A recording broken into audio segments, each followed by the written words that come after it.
Hey, this is Ronald from Math Skills University, and I bought this 5-function, I think it's AISOSO or AISOSO, I don't know. Anyway, it's a 4-inch shower head to replace the one I have in the bathroom. This is how the entire package looks. It comes with the plumber's tape. Inside here is a rubber ring, and they also give you an extra one. And this is what the heads look like.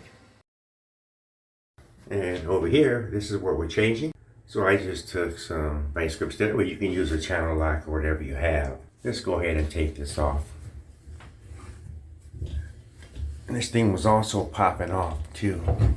So you can see we have some old tape up there. What I would do is get all this off, make sure it's dry, and then when you put your tape on, put it on counterclockwise because the thing goes on clockwise. On the tape, you just pop this out like that. And I couldn't use the other tape because it's too thin. And it just pretty much did not work out. I just want to show you how I have this wrapped around.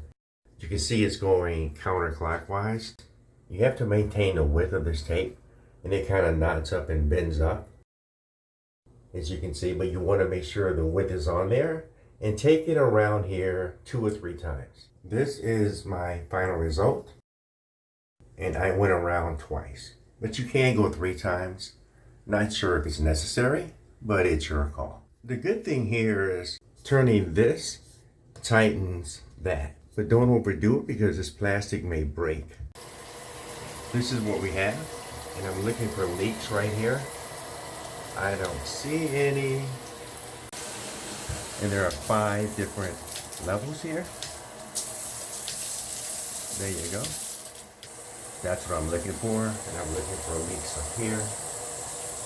Alright, that's what we have, guys. If you like this content, please like, share, and subscribe. If you have any comments, suggestions, or ideas, please leave them below. Thanks for watching. Have a great day. Peace.